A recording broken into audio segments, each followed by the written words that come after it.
Imaginez un navire en bois, avançant à toute vitesse au milieu des vagues, porté par un équipage de marins aux cheveux blonds, barbus et hurlant des chants de guerre. Voilà l'image que nous avons tous des Vikings. Mais que savons-nous vraiment d'eux? On les a réduits à des pillards sanguinaires, semant la terreur en Europe. Pourtant, derrière la violence, derrière les batailles épiques, se cache un peuple infiniment plus complexe. Dans cette vidéo, nous allons explorer leur véritable histoire, leurs croyances, leurs voyages, et surtout démonter les clichés que les films et les séries continuent de propager. Préparez-vous, car ce que vous allez découvrir est sans doute plus incroyable encore que toutes les fictions hollywoodiennes. Depuis des décennies, la culture populaire nous abreuve d'images sensationnelles. Des vikings brutaux, coiffés de casques à cornes, le visage couvert de sang, ne vivant que pour le pillage et la gloire au combat. Dans les séries modernes comme Vikings ou Vikings Valhalla, on insiste sur leur côté guerrier, sur des scènes de bataille interminables et sur une soif insatiable de conquête. C'est spectaculaire, oui, mais c'est une vision extrêmement réductrice. La vérité est que ces images ont été construites pour le divertissement, pas pour refléter l'histoire. La société viking ne se limitait pas au combat. C'était une civilisation qui possédait ses propres lois, son art, ses traditions religieuses, et qui a laissé une empreinte profonde sur toute l'Europe médiévale. Les Vikings n'étaient pas un peuple unique, mais un ensemble de tribus et de clans issus des terres de Scandinavie, Norvège, Suède et Danemark. À partir de la fin du 8e siècle, ces populations se lancent dans ce qu'on appelle aujourd'hui l'ère viking. Mais pourquoi? Principalement à cause de leur environnement. Les terres scandinaves étaient difficiles à cultiver, le climat rude et les ressources limitées. Pour survivre et prospérer, ils se sont tournés vers la mer. Leurs dracars, véritables prouesses technologiques, leur ont permis de voyager vite et loin. Ainsi, les Vikings ne se définissaient pas uniquement par leurs armes, mais par leur incroyable capacité d'adaptation, leur maîtrise de la navigation et leur esprit d'aventure. Parlons d'abord d'un symbole qui nous vient immédiatement à l'esprit, le casque à cornes. Presque toutes les illustrations populaires montrent les Vikings ainsi, comme des bêtes sorties d'un conte fantastique. Mais en réalité, aucun casque de combat viking retrouvé par les archéologues n'a jamais eu de cornes. Les rares casques retrouvés sont simples, solides, en métal, parfois décorés, mais jamais extravagants. Alors d'où vient ce mythe ?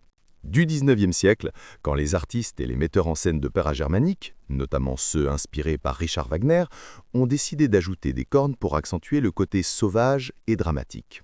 Depuis, l'image est restée. Pourtant, sur un champ de bataille, de telles cornes auraient été non seulement inutiles, mais carrément dangereuses. Elles offraient une prise facile à l'ennemi. Ce détail seul montre à quel point les fictions ont brouillé notre vision du passé. Réduire les Vikings à des pillards serait une grave erreur. Ils ont certes attaqué des monastères et des villages, mais la majorité de leurs activités reposait sur le commerce. Les Vikings ont créé des réseaux d'échanges qui reliaient l'Europe du Nord à l'Empire byzantin et même au monde arabe. Ils vendaient du bois, des fourrures, de l'ambre, du poisson séché et achetaient en retour des soieries, des épices, de l'argent. Malheureusement, ils commerçaient aussi des esclaves, capturés lors de leurs raids. Mais ce rôle de marchand, souvent passé sous silence, explique pourquoi on a retrouvé des pièces de monnaie arabes en Scandinavie, ou des objets scandinaves jusque dans des tombeaux russes et persans. Les Vikings n'étaient pas seulement des guerriers, ils étaient des ponts vivants entre plusieurs mondes. Et si je vous disais que les Vikings ont découvert l'Amérique avant Christophe Colomb? Vers l'an 1000, Leif Erikson, fils d'Éric le Rouge, prend la mer depuis le Groenland et atteint une terre qu'il appelle Vinland, située dans l'actuel Canada. Des fouilles archéologiques menées à Lens-aux-Meadows, à Terre-Neuve, ont confirmé la présence de bâtiments vikings. Ces traces prouvent que les Vikings ont été les premiers Européens à poser le pied en Amérique, près de 5 siècles avant Colomb. Pourtant, cette découverte incroyable reste encore peu connue du grand public. Les films, eux, préfèrent montrer des batailles sanglantes plutôt que des expéditions maritimes audacieuses. Et c'est bien dommage, car ces voyages prouvent à quel point leur savoir-faire en navigation était révolutionnaire. Quand on parle des Vikings, on pense immédiatement à leur dieu.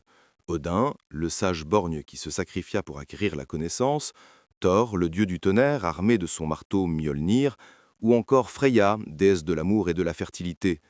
Leur religion, profondément liée à la nature, au cycle des saisons et à la guerre, façonnait leur vision du monde. Pour eux, la vie était une lutte permanente et la mort au combat représentait la plus noble des fins. Mourir en guerrier, c'était espérer rejoindre le Valhalla, le grand hall d'Odin pour festoyer et combattre aux côtés des dieux. Mais ce que l'on oublie souvent, c'est que leur religion n'était pas figée.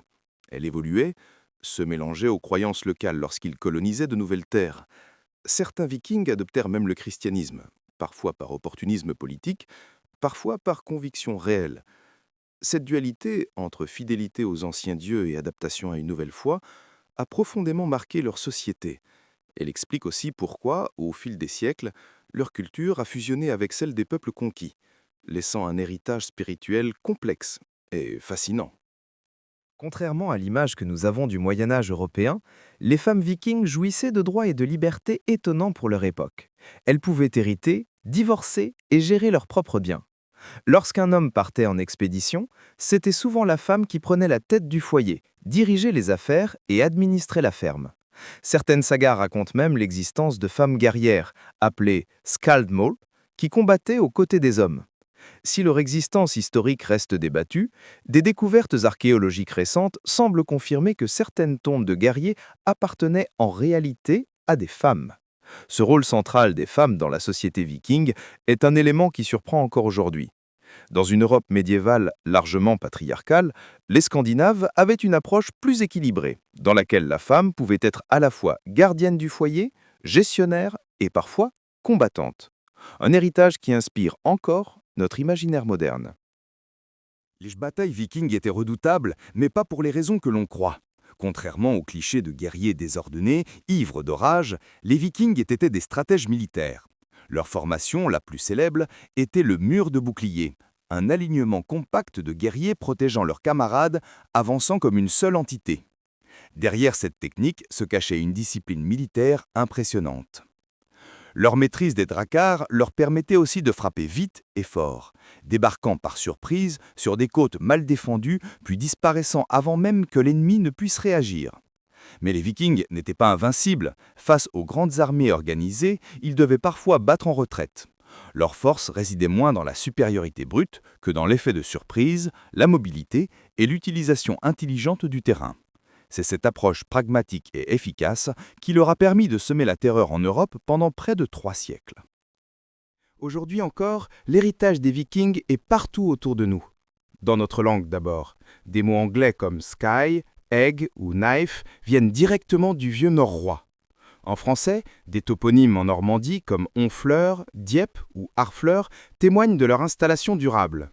Dans nos traditions aussi, les récits mythologiques nordiques ont inspiré d'innombrables œuvres littéraires, artistiques et cinématographiques, de Tolkien à Marvel. Et même dans nos gènes, des études génétiques montrent que l'empreinte des Vikings est encore bien présente dans de nombreuses populations européennes.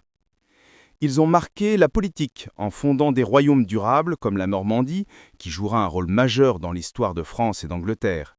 Ils ont transformé le commerce, ouvert des routes et des contacts entre des régions jusque-là isolées. Bref, loin d'être de simples pillards, les Vikings ont été des acteurs décisifs de l'histoire européenne et mondiale. Les Vikings ne se résument donc pas à des barbares sanguinaires. Ils étaient des explorateurs, des commerçants, des bâtisseurs.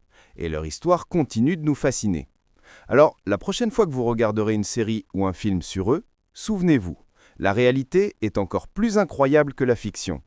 Et si vous aimez découvrir la vérité derrière les légendes, abonnez-vous à Esprit Curieux et activez la cloche. D'autres révélations vous attendent.